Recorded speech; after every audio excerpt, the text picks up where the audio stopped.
Hôtel pas tous, bien-aimés frères et sœurs. Le Mali vient d'inaugurer une usine d'exploitation du lithium.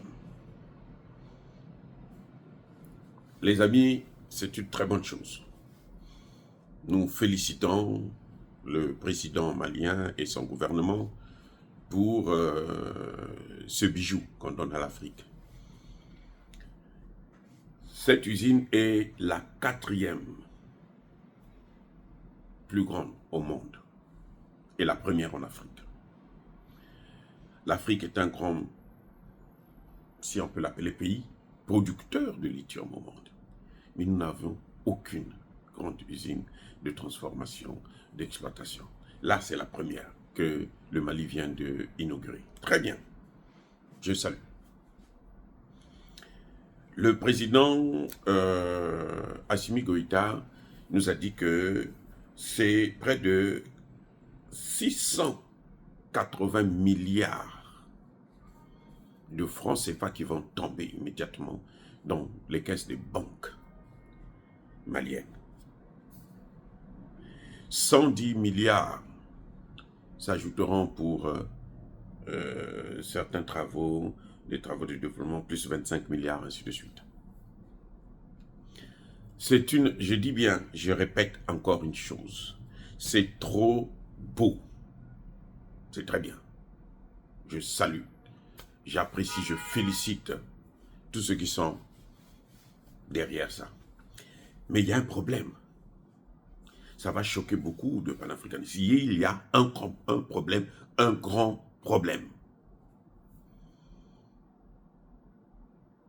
Et ce problème que je pose, il est valable pour le Burkina Faso, il est valable pour le Niger, il est valable pour le Centrafrique, il est valable pour le Tchad. Tous ces pays qui sont en train d'avancer vers le panafricanisme, qui sont en train de mettre en œuvre le panafricanisme. Tous ces pays qui sont en train de nous donner l'espoir. Il y a un grand, très grand problème. Le président Assimi Goïta nous dit 680 milliards de dollars seront investis dans les banques maliennes. Et 680 milliards de francs CFA seront investis dans les banques maliennes. Tout le monde acclame parce qu'on voit le montant. Cette usine a été financée par la Chine. La Chine ne fabrique pas le CFA. La Chine ne change pas le CFA. La Chine achète le CFA. Il faut savoir une chose, c'est que la monnaie est une marchandise, comme les autres. En fin de compte, quand vous regardez bien, la monnaie, c'est comme le pain. Tu veux manger du pain, tu vas à la boulangerie, tu achètes le pain. Tu veux avoir le CFA, tu vas à la Banque de France, tu achètes le franc CFA. Vous voyez là où je veux venir. Je suis en train de venir là. Écoutez, tu veux manger le pain, non? Très bien. Ou bien tu veux manger le ndolé, tu veux manger le tchèp. Qu'est-ce que tu fais? Tu vas dans un restaurant qui prépare, où il y a ce plat, ton ndolé ou ton tchèp, tu l'achètes, tu donnes l'argent, on te donne ça. La monnaie aussi, c'est comme ça. Le CFA, c'est pareil. Le dollar, c'est pareil. Vous n'avez jamais vu quand vous partez, quand vous voulez changer votre monnaie là, en dollars. Vous avez le CFA, vous voulez aller voir. Les gens qui vont vous changer, que ce soit la banque ou quoi, ou les petits revendeurs à l'extérieur, vous leur donnez de l'argent, eux, ils vous donnent le dollar, ils vous donnent l'euro. Parce que c'est une marchandise, comme toutes les autres, qu'il faut acheter. Et la particularité du franc CFA, c'est qu'on n'achète pas ça au Mali, on n'achète pas ça au Burkina Faso, on n'achète pas ça au Congo. On achète ça en France, à la Banque de France, directement. Il n'y a pas de tricherie là-dessus. Forcément, ça ne peut que passer par la Banque de France. Pourquoi je dis ça? Je dis ça parce que quand le président nous dit que nous avons reçu 680 milliards vont être débloqués dans l'immédiat dans les banques maliennes. J'ai envie de lui poser la question de savoir, mais combien vous avez dépensé pour acheter les 680 milliards? Les amis, combien le Mali a dépensé pour acheter les 680 milliards? Ça ne part pas dans le compte, écoutez bien. Ce n'est pas la Chine qui achète ça, non. C'est la Chine qui investit, mais ce n'est pas la Chine qui achète. C'est le Mali qui achète. Je prends ce cas particulier pour que nous puissions bien comprendre, parce que quand le président a parlé, nous avons tous compris. On a vu que 680 milliards vont rentrer immédiatement, circuler dans nos banques. Maintenant, ma question c'est, combien le Mali a payé? Auprès de qui? Je répète encore, ce n'est pas une critique pour le Mali. Non, je suis en train de dire que nous avons encore un grand fardeau, un boulet sur le pied que nous sommes en train de traîner. Et que tant qu'on ne va pas enlever ce boulet-là, le développement, là, nous n'allons pas le sentir. Ne vous leurrez pas. Je reprends. Tant que nous n'allons pas enlever ce boulet-là, le développement, nous n'allons pas le sentir. C'est bien beau. Nous avons notre souveraineté maintenant. On voit maintenant des présidents qui créent des entreprises maliennes ou mixtes. Mais on serait mieux, nos vies changeraient mieux si on avait notre propre monnaie. Parce que quand je dis, ce n'est pas la Chine qui paye. La Chine donne l'argent au Mali. Donc dans les 680 milliards, là, la France a une partie là, parfois supérieure aux 680 milliards. Puisque c'est la France qui prend nos devises. Pour que le Mali puisse avoir les 680 milliards, il faut que la Chine donne les devises là, c'est sa monnaie là, le yuan, à la France. Et la règle, c'est que la France prend 50%. Est-ce que vous me suivez? La France prend 50% et vous allez constater que le fait que la France fabrique cette monnaie chez elle, le fait que la France paye des impôts en France, elle ajoute 15%. Ça fait combien? 65%. Maintenant, pour prendre cet argent-là de la France et amener jusqu'à Bamako, c'est 10%. Ça fait combien? 75%. Maintenant, vous avez la France qui prend 75%. Donc, quand le président Assimi Goïta dit que 680 milliards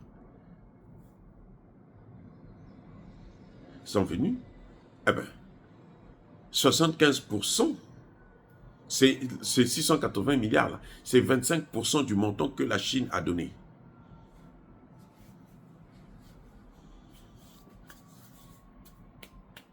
Vous savez que moi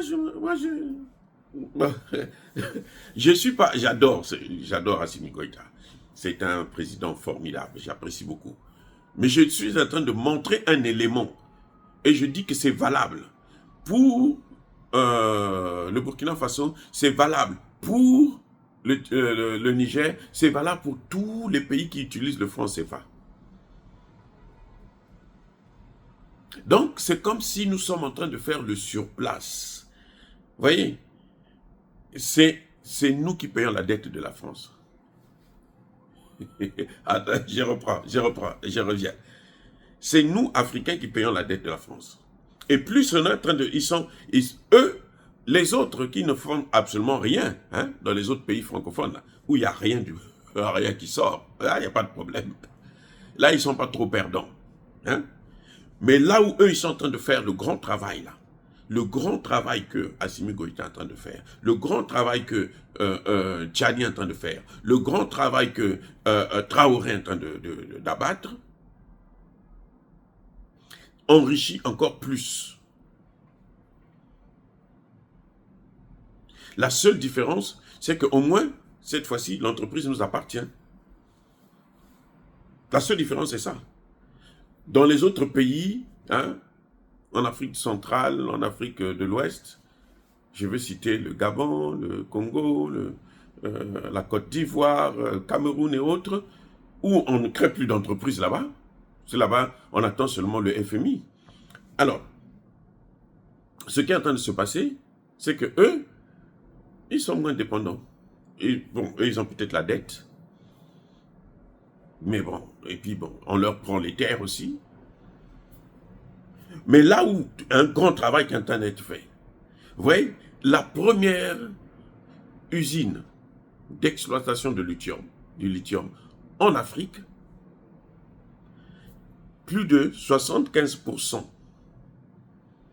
des bénéfices de cette entreprise ne va pas au Mali, ça va en France. Les Français sont là, ils sont croisés les bras.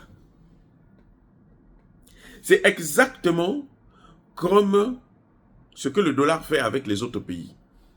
C'est la même chose. Ce que le dollar fait, y compris avec la France. Vous commercez, vous faites votre commerce, vos échanges en dollars, et puis bon, le dollar, il prend. Mais le dollar ne prend pas autant que la France prend sur le CFA. Ça, c'est une grande différence. La France vous prend 75%. Le professeur Agbou est le grand maître dans ce domaine-là, il va vous le dire. Ou bien vous voyez le docteur Yam Timba, hein, ou les autres grands économistes que vous allez trouver sur Afrique Média et autres, ils vont vous confirmer ce que je suis en train de vous dire, très simplement. Moi, j'aborde l'aspect politique. Donc, je me dis, mais attendez, mais c'est quoi c'est ça, cette affaire de... C'est très bien, nous sommes contents. Ça, on a au moins, comme c'est nous qui créons l'entreprise, nous avons la création d'emplois. Ça, c'est très bien. Mais sur le plan financier, le grand bénéficiaire reste toujours la France jusqu'à ce que nous sortirons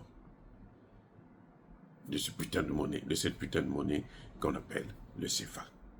Monsieur Assimi Goïta, Monsieur Traoré, Monsieur Tchani, tous les efforts que vous êtes en train de faire, que nous constatons, nous voyons bien. Alors, il faut être aveugle et pour ne pas constater ça. Tout ça là, ça vient se casser la figure sur cette affaire de franc CFA. Je veux dire en d'autres termes que si on ne sort pas du franc CFA, ces efforts-là sont pratiquement nuls. Et que si vous quittez, par exemple là, le président Assimi Goïta veut organiser les élections, il aura un mandat, 2 mandats, ça fait 10 ans. Bon, après 10 ans, ce sera très facile pour les Français de tout faire, tout balayer. Très facile à dire que, on n'a rien de tout comme ça, c'est parti. Et à quoi ça sert d'aller et reculer? Si vous voulez être conséquent avec la notion de souveraineté, alors la souveraineté monétaire reste et demeure une priorité essentielle, comme vous êtes en train de le faire sur la gestion des ressources. Vous êtes certes en avance par rapport aux autres pays africains, mais alors une grande avance, vous nous avez enlevé la cécité qui ne nous permettait pas de voir que nous on peut faire mieux. Mais il reste encore beaucoup à faire. Et ça, c'est le plus important. Vous gérez votre territoire. Vous avez gagné la souveraineté territoriale. Très bien. Mais les deux vont de pair. Quand vous aurez fait les deux là, ça y est, c'est fini. La France sera à genoux. Et la France ne va plus nous emmerder. Mais elle a encore une force de frappe. C'est ce qu'elle est en train de vouloir utiliser actuellement en Afrique centrale. Soyez bénis, abondamment bénis par le Dieu des Kémites et par nos ancêtres angélisés, mais que tous ceux qui persécutent le continent africain le pillent et le déstabilisent, qu'ils soient noirs, blancs, chinois, arabes, juifs, indiens, qui qu'ils soient punis, maudits, foudroyés, neutralisé, écrasé, effacé par le Dieu de Kémite et par nos ancêtres gélisés. Vive l'Afrique éternelle, j'ai dit et j'assume.